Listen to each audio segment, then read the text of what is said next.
On a testé l'ensemble des articles de la loi et on se rend compte qu'en fait les Français sont très inquiets sur la plupart de ce qui a été voté. Ils veulent que le deuxième médecin examine le malade, ils veulent que les deux médecins prennent une décision commune, sinon pas d'euthanasie. Ils veulent que la commission de contrôle intervienne avant, à 68%, c'est-à-dire qu'évidemment, après la mort de la personne, c'est bien trop tard. Tout a été testé et on se rend compte que les Français ne sont pas prêts à valider le texte dans l'état où il est aujourd'hui.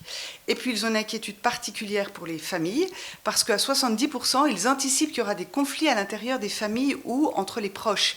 Effectivement, on peut imaginer que quand un des fils est d'accord pour encourager et soutenir son père qui veut se suicider et que le reste de la fratrie n'est pas d'accord, surtout s'il y a des enjeux patrimoniaux, on peut imaginer qu'il y ait des désaccords et des dissensions qui vont perdurer bien au-delà du décès du proche.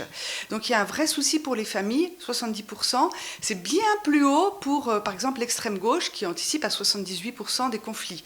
Donc selon les populations, parfois certains sont vraiment beaucoup plus inquiets. Les Français imaginent aussi que le texte va dériver, qu'il ne va pas rester en l'état. Nous l'avons beaucoup dit, mais là on le voit, on a la preuve. Ils anticipent que les mineurs finiront par être aussi euthanasiés, que les personnes handicapées mentales le seront aussi, que les personnes psychologiquement faibles auront plus recours à la loi, à cette disposition de la loi. Et donc on voit bien que les Français sont inquiets pour leurs proches. Ils font le gros dos, on leur a dit vous êtes modernes et donc vous devez valider ce texte. Et ils ne le disent pas trop.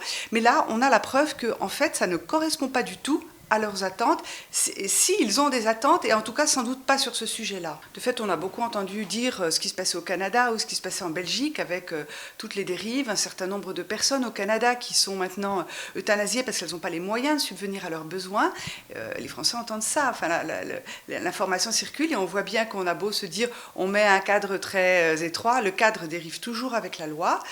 Ce n'est pas seulement nous qui le disons, mais quelqu'un comme Jean-Louis Touraine avait aussi expliqué que cette loi était le pied dans la porte pour après mettre l'euthanasie en self-service, si on peut dire.